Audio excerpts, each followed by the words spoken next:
Et salut les tennis! Et je vous souhaite un joyeux Noël et d'excellentes fêtes! Et en plus, c'est mon anniversaire, alors c'est génial! Aujourd'hui, une petite vidéo bonus, le calendrier de l'Avent, j'ai fait les 24 vidéos, aujourd'hui c'est la 25e. Et aujourd'hui, un petit best-of, j'ai interviewé 4 experts sur cette chaîne pour nous parler de la préparation physique. Donc voilà, un petit best-of de leurs propos, en sachant que bien sûr, les propos sont hors contexte, donc n'hésitez pas à aller voir l'intégralité de la vidéo à chaque fois.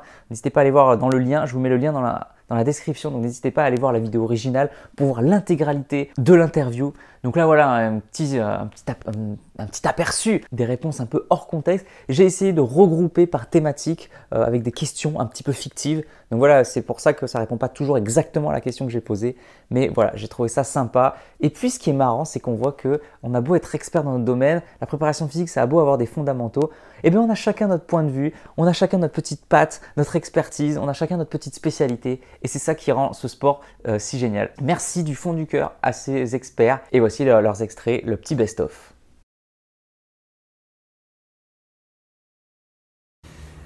Moi, j'ai créé une méthode d'entraînement, préparation physique, qui est basée sur tout l'ensemble des mouvements naturels du corps humain.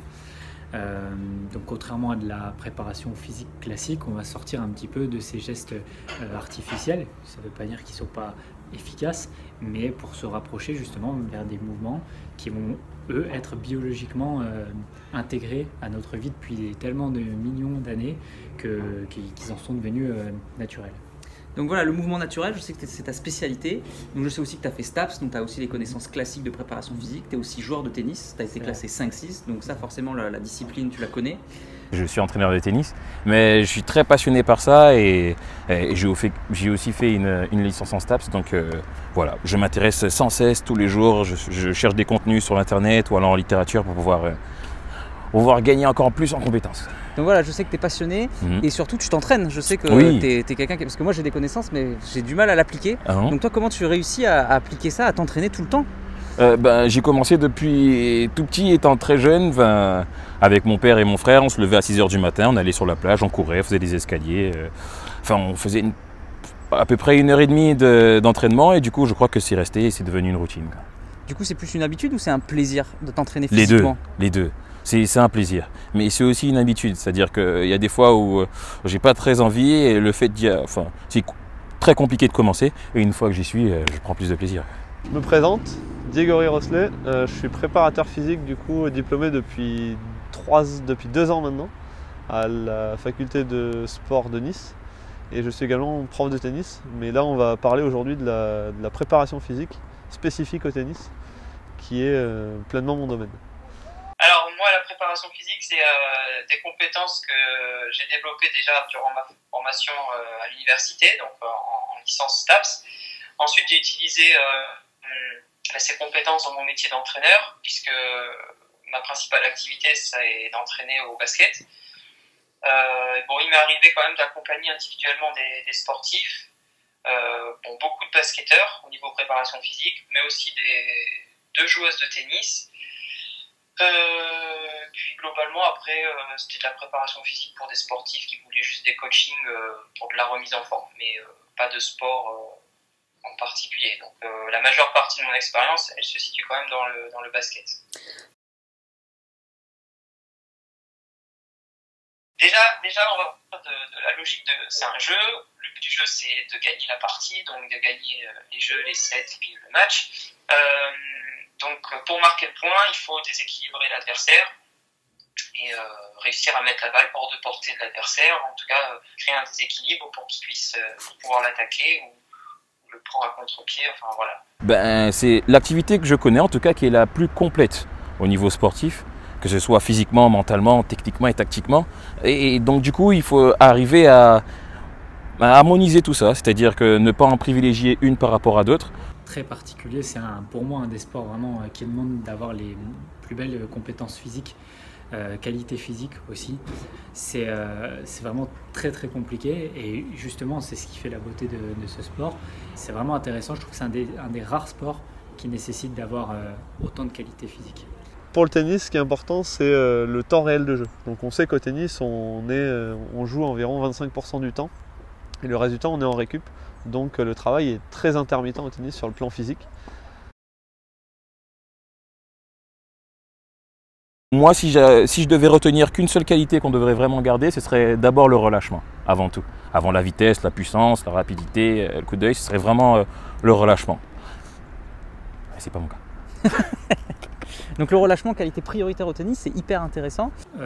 Je dirais que s'il y en avait une que je devais retenir avant toutes les autres, ça serait certainement la souplesse ou la mobilité parce que c'est ce qui va permettre d'avoir une certaine longévité.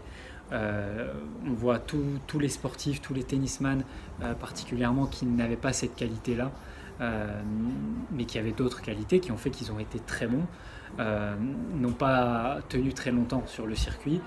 Ça c'est pour les professionnels, mais même au niveau amateur, on voit que sans cette qualité-là, les blessures sont nombreuses. Donc je dirais souplesse et mobilité, c'est ce qui permet d'avoir une certaine résilience physique et donc de la longévité dans un sport comme le tennis.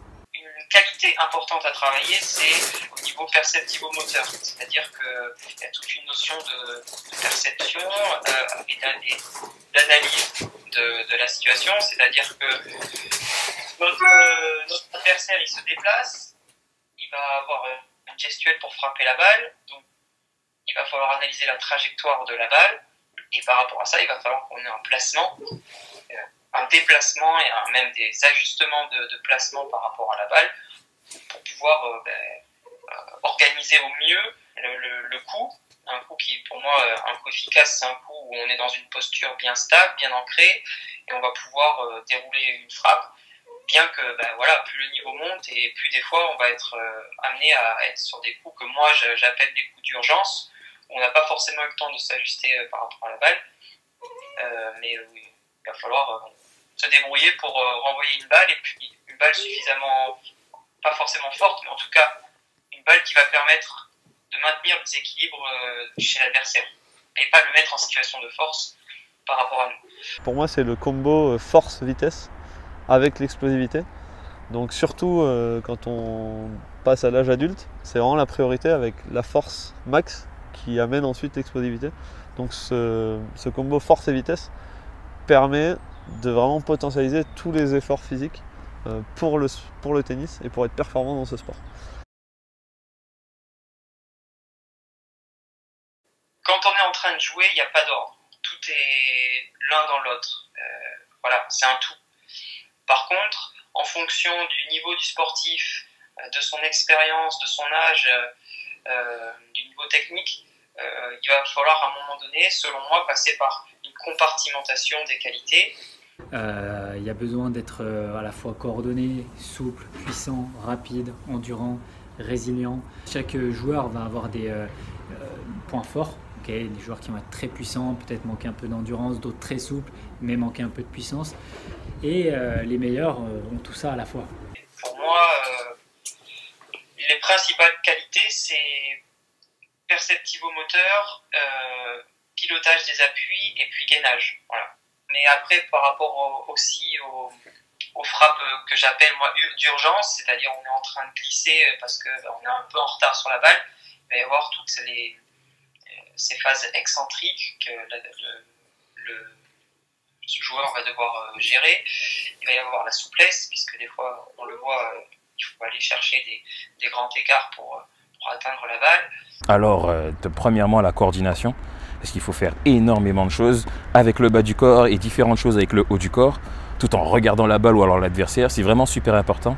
Se déplacer comme il faut, se replacer comme il faut, bien se positionner par rapport à la trajectoire de la balle, sa vitesse, sa zone, son positionnement.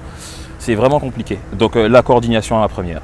Ensuite, la vitesse, la puissance, l'endurance, même si c'est une part un peu plus à part, mais ça prend toujours son effet. C'est-à-dire qu'un match qui dure longtemps, en vérité, en effet de jeu, on joue que quelques minutes au tennis, mais le fait de répéter à chaque fois les mêmes mouvements, avec une intensité qui est très élevée, en fait, fait partie de l'endurance.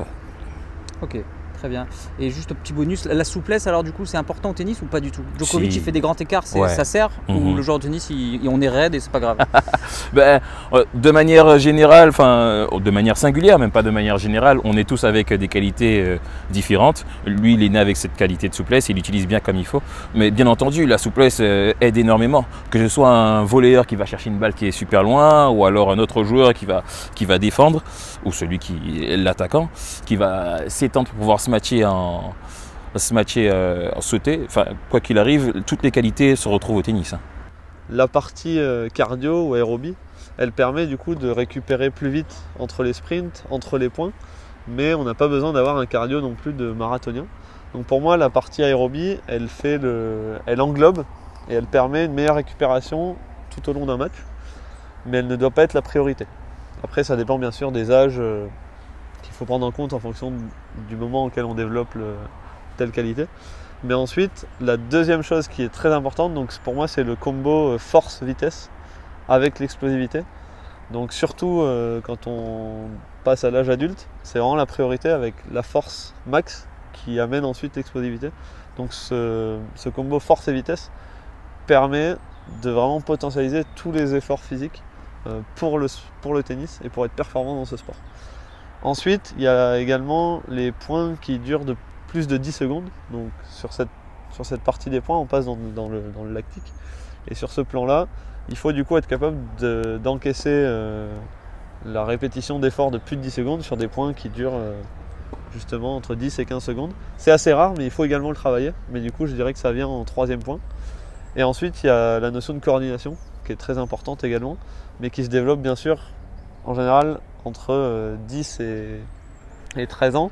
Ensuite, avec la puberté, on a beaucoup de difficultés sur la coordination. Il faut le redévelopper de nouveau à partir de 17-18 ans, mais c'est très compliqué d'avoir un niveau énorme par la suite si on n'a pas déjà bossé en amont la coordination.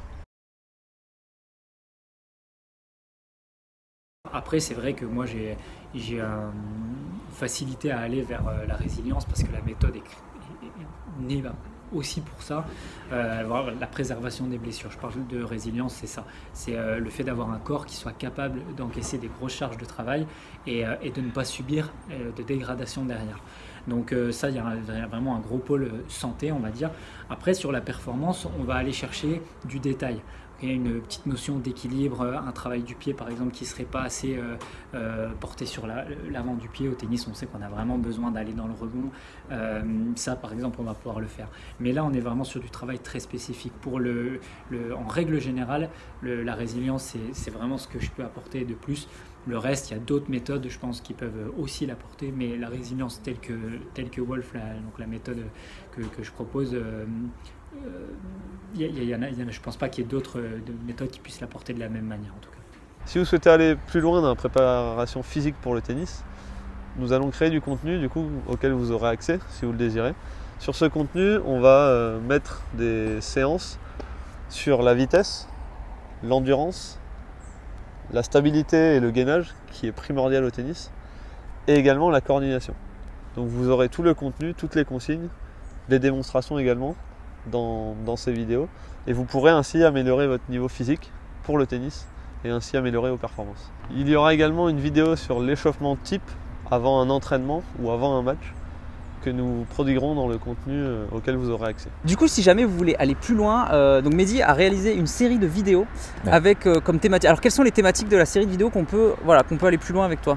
Alors, on a vu comment renforcer le haut du corps en priorité. Donc, que ce soit en vitesse, en puissance ou alors essayer de solliciter la ceinture abdominale qui permettra de prévenir les blessures, mais aussi d'augmenter notre rendement sur le terrain à la frappe. Donc super, donc voilà, n'hésitez pas, si jamais vous voulez aller plus loin, je vous mets la description dans la vidéo et vous cliquez, vous allez plus loin. Du coup, c'est théorique ou c'est que des exercices concrets dans ces vidéos? On voit le tout. Il y a des exercices qui sont bien concrets. Si vous n'avez pas d'idée de comment renforcer votre haut du corps, vous avez différents exercices bien concrets, donc quasiment sans matériel, et il y a quelques apports théoriques qui sont donnés. Du coup, sans matériel, c'est parfait, ça veut dire qu'on peut le faire seul chez soi. Est-ce qu'on peut être seul ou est-ce qu'il faut un partenaire? Les deux. On peut le faire tout seul, c'est-à-dire quasiment sans matériel, on peut toujours le faire tout seul. Si vous avez un partenaire, c'est encore mieux, puisque non seulement vous avez plus de motivation, mais en plus de ça, vous pouvez élargir les possibilités dans l'exercice. Super. Je me souviens, à mes tout débuts d'entraîneur, j'étais hyper exigeant justement sur cette phase d'échauffement, et je me souviens d'une joueuse, elle était toujours dans la tribune en train de rigoler avec les gens, de discuter, et pour moi c'était un manque de sérieux, et donc je la reprenais tout le temps en me disant non, tu t'échauffes, jusqu'au jour où j'ai compris en fait que certains joueurs vont avoir besoin, donc là je reviens au tennis, vont avoir besoin de prendre du temps, et d'autres, ça va être, pour certains, ça va être anxiogène, ce temps d'attente et d'échauffement. D'autres, ils n'ont pas besoin de ça, ils ont besoin de se détendre, de discuter, voilà, donc déjà, il faut bien connaître son sportif et lui proposer ce qu'il y a de plus pertinent pour lui, parce que des fois, eux, ils savent pas exactement ce qu'il y a de mieux pour eux. Donc c'est un échange, et ce qu'on y met dedans, c'est pareil, ça va être par rapport aux besoins du sportif pour...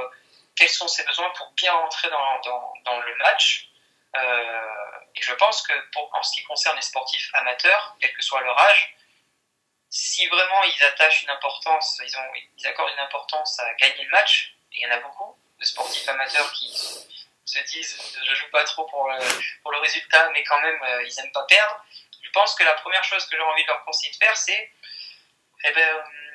voyez comment vous vous sentez, tiens, tel jour vous êtes rentré dans la partie, dans l'échauffement comme ça, et puis le match a débuté de telle manière pour vous, quelles leçons vous en tirez, sachant qu'il n'y aura pas de vérité à l'arrivée.